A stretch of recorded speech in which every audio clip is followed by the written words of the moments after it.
आज है 26 दिसंबर 2024 दिन गुरुवार। वेलकम बैक टू डेली खबरी यूपी। चलिए देखते हैं उत्तर प्रदेश की 25 फटाफट बड़ी खबरों को। केन बेतवा नदी जोड़ो परियोजना से यूपी के किसानों को मिलेगी सिंचाई की बेहतर सुविधा। भारत रत्न पूर्व प्रधानमंत्री अटल बिहारी वाजपेयी की 100वीं जयंती पर पीएम नरेंद्र मोदी ने देश की पहली नदी जोड़ो परियोजना केन बेतवा नदी जोड़ो राष्ट्रीय परियोजना की कल आधारशिला रखी। इस मौके पर कई केंद्रीय मंत्री मौजूद रहे। योगी ने एक्स पर पोस्ट करते हुए पीएम मोदी का आभार भी जताया और कहा कि इस लोक कल्याणकारी परियोजना के माध्यम से प्रदेश के किसान परिवारों को सिंचाई और पेयजल की सुविधा मिलेगी। नड एयरपोर्ट की फाइल एक कदम और बढ़ी। पहली सफर लैंडिंग की रिपोर्ट पहुंची केंद्र सरकार के पास। जेवर में बन रहे नोएडा इंटरनेशनल एयरपोर्ट के रनवे पर 9 दिसंबर को इंडिगो एयरलाइंस की एयरबस 320 विमान की पहली सफल लैंडिंग हुई। अब उस वैलिडेशन फ्लाइट का पूरा डाटा नागरिक उद्यान महानिदेशालय को भेजा गया है। अब एयरपोर्ट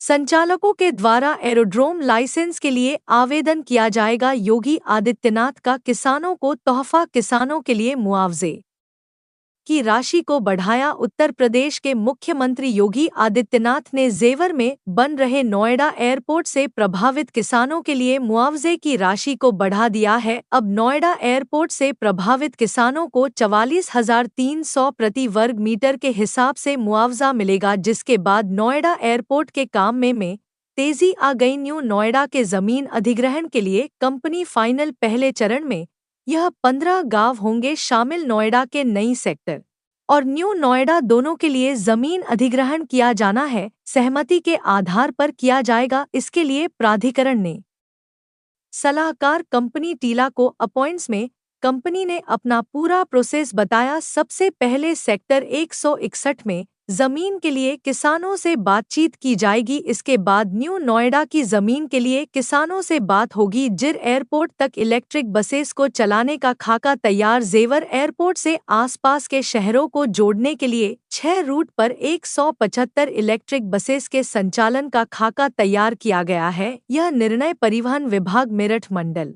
आयुक्त और यमुना प्राधिकरण के साथ लिया गया। यमुना प्राधिकरण के मुख्य कार्यपालक अधिकारी डॉक्टर अरुण वर सिंह ने बताया कि इन बसेस के संचालन के लिए रूट का निर्धारण किया गया है। 1000 एकड़ में बनने वाली नोएडा फिल्म सिटी का जनवरी में शुरू होगा काम। लंबे इंतजार के बाद आखिरकार यमुना प्राधिकरण के सेक्टर 21 में विकसित होने वाली अंतर्राष्ट्रीय फिल्म सिटी का शिलान्यास जनवरी में किया जाएगा। बोरी कपूर की कंपनी बेव्यू प्रोजेक्ट और भूटानी ग्रुप ने इस वर्ष जुलाई में जमीन पर कब्जा कर लिया था। मंगलवार को पुनी कपूर ने यमुना प्राधिकरण पहुंचकर फिल्म सिटी का मास्टर प्लान भी सौंप दिया है। प्राधिकरण ने 24 घंटे में मास्टर प्लान को स्वीकृत करने का भरोसा दिया। पीजी सेमेस्टर एलएलबी विषम सेमेस्टर परीक्षाएं 15 जनवरी से चौधरी चरण सिंह विश्वविद्यालय से संबद्ध कॉलेजेस में नॉन एनईपी पीजी एलएलबी और एलएलएम कोर्स की विषम सेमेस्टर परीक्षाएं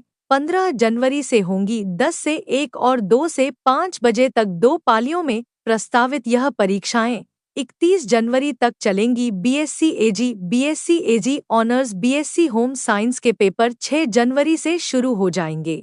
विश्वविद्यालय ने उक्त परीक्षा कार्यक्रम साइट पर जारी कर दिया है। जल्द ही छात्रों के प्रवेश पत्र भी जारी हो जाएंगी। यमुना एक्सप्रेसवे की 80% अल्टी इसको प्लॉट नहीं मिला। सीएजी रिपोर्ट में खुलासा। उत्तर प्रदेश के ग्रेटर नोएडा में बड़ी गड़बड़ी सामने आई है। यमुना एक्सप्रेसवे औद्योगिक विकास प्राधिकरण ने 2013 से 2021 के बीच 24.6 मिलियन वर्ग मीटर में फैले 2428 औद्योगिक प्लॉट आवंटित किए। हालांकि लीज डीड या रजिस्ट्री केवल 453 प्लॉट की ही कराई गई। भारत नियंत्रक और महालेखा परीक्षक की रिपोर्ट से खुलासा हुआ है। यूनाइड में जमीन अधिग्रहण के लिए सलाहकार कंपनी चने 209 वर्ग किलोमीटर में बसाया जाएगा। शहर नोएडा के नए सेक्टर और न्यू नोएडा दोनों के लिए जमीन अधिग्रहण किया जाना है। जमीन अधिग्रहण किसानों की आपसी सहमति के आधार पर किया जाएगा। इसके लिए प्राधिकरण ने सलाहकार कंपनी टीला को नियुक्त किया। कंपनी के सलाहकार और प्राधिकरण अधिकारियों के बीच पहली बैठक हुई। यूपी टीजीटी भर्ती में निदेशक ने उत्तर प्रदेश माध्यमिक शिक्षा सेवा चयन के पाले में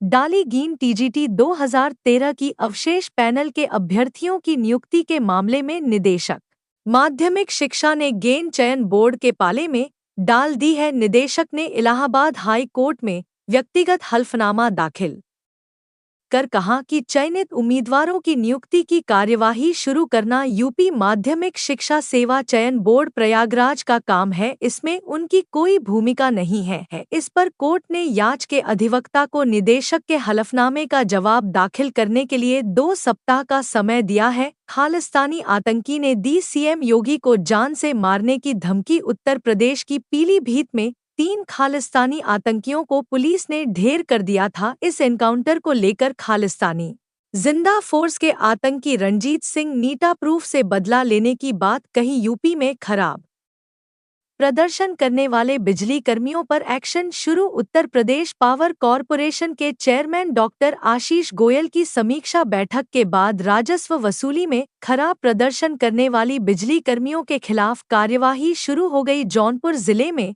तैनात एक्सीएन मछली शहर राम सनेही को निलंबित करने का आदेश जारी कर दिया गया है। अभी और दर्जनों बिजली कर्मियों के खिलाफ निलंबन की कार्यवाही किए जाने की तैयारी है। नए साल से वाहनों की प्रदूषण जांच महंगी हो जाएगी। इतने प्रतिशत की बढ़ोतरी। यूपी में नए साल यानी कि 1 जनवरी से वाहनों की प्रदूषण जांच फिर महंगी हो जाएगी। अब वाहनों की प्रदूषण की जांच के लिए ज्यादा कीमतें चुकानी होंगी। सभी तरह के वाहनों की प्रदूषण जांच के शुल्क में 5% की बढ़ोतरी की जा रही है। नई दरों का आदेश अपर परिवहन आयुक्त पुष्प सेन सत्यार्थी की ओर से जारी किया गया। 50 साल से अधिक उम्र के कर्मचारियों का काम जांचे। स्वास्थ्य विभाग में 50 साल या उससे अधिक उम्र के कर्मचारियों की स्क्रीनिंग होगी। 3 सदस्य कमेटी का गठन हो गया है। इस स्क्रीनिंग में लापरवाह, दागी और दोषी कर्मचारियों को अनिवार्य सेवानिवृत्ति पर कमेटी फैसला करेगी। यह स्क्रीनिंग लिपिक और आशुलिपिक कैडर के कर्मचारियों की होगी। इसके लिए शासन ने आदेश जारी कर दिया है। नदियों को जोड़ना देश को जोड़ने का काम होता है। अखिलेश यादव ने केंद्र की योजना पर ठोका दावा। प्रधानमंत्री नरेंद्र मोदी ने बुधवार को मध्य प्रदेश के खजुराहो में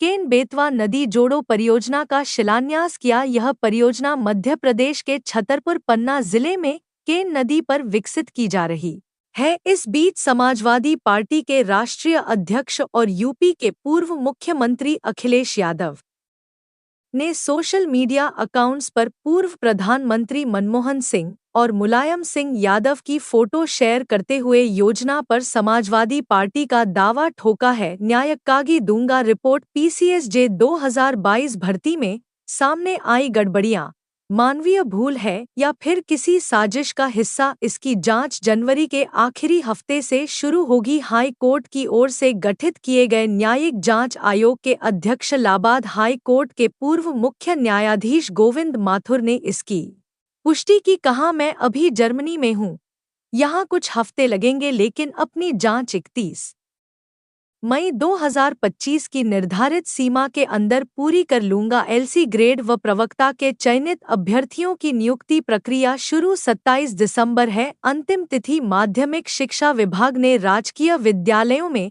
एलटी ग्रेड शिक्षक व प्रवक्ता के पदों पर चयनित अभ्यर्थियों की नियुक्ति प्रक्रिया शुरू कर दी। अभ्यर्थियों की नियुक्ति व पद स्थापन के लिए ऑनलाइन आवेदन शुरू हो गए। इसकी अंतिम तिथि 27 दिसंबर 2004 है। इसके बाद अभ्यर्थियों को नियुक्ति पत्र जारी किए जाएंगे। पीएम व मंत्रियों का करीबी बता ठगने वाले को नहीं मिली जमानत। हाई कोर्ट ने खारिज कर दी आरसी। इलाहाबाद हाई कोर्ट ने पीएम नरेंद्र मोदी व अन्य मंत्रियों का करीबी बता सरकारी विभाग से काम कराने व नौकरी के नाम पर ठगी के आरोपी को जमानत देने से इनकार कर दिया। यह आदेश न्यायमूर्ति समित गोपाल ने मोहम्मद काशिफ की जमानत अर्जी पर दिया। गौतम बुद्ध नगर के सूरजपुर थाने में आवेदक पर धोखाधड़ी सहित कई धाराओं में मुकदमा दर्ज किया गया है। रैली में डिप्टी सीएम केशव प्रसाद मौर्य का बड़ा बयान। कहा, जहां भी कोर्ट का आदेश होगा वहां खुदाई कराएंगे। प्रदेश के डिप्टी सीएम केशव प्रसाद मौर्य का कहना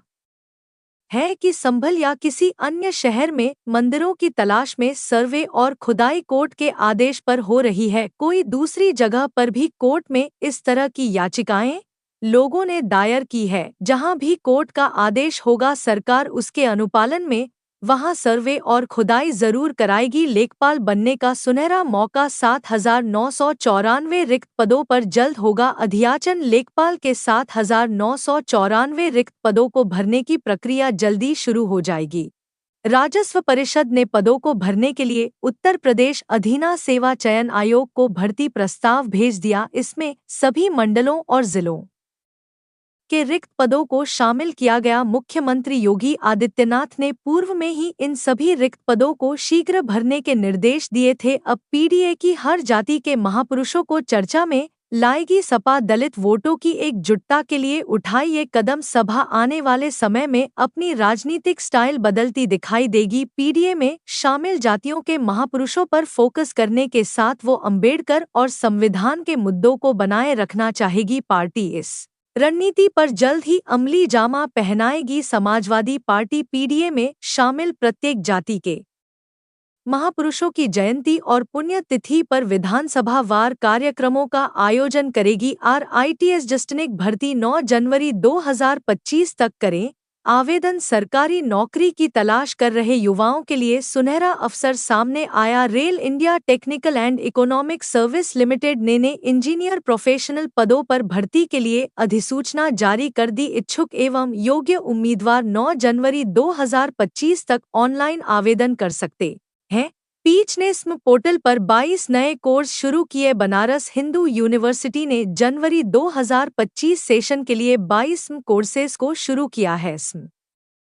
पोर्टल भारत सरकार की एक प्रमुख पहल है जिसका उद्देश्य उच्च गुणवत्ता वाली शिक्षा हर एक व्यक्ति तक मुफ्त में पहुंचाना है। यह प्लेटफॉर्म स्टूडेंट्स, प्रोफेशनल्स और शिक्षकों के लिए सीखने का एक समावेशी, संवादाम और आसान तरीका प्रदान करता है। बीटेक और बीबीए में प्रमोशन नीति को मिली मंजूरी। मदन मोहन मालवीय प्रौद्योगिकी विश्वविद्यालय में बीटेक और बीबीए के विद्यार्थी 20 क्रेडिट पाकर सीधे अगले वर्ष प्रमोट हो जाएंगे। कुलपति प्रोफेसर जेपी सैनी की अध्यक्षता में हुई प्रबंध बोर्ड की बैठक में इसको मंजूरी प्रदान की गई।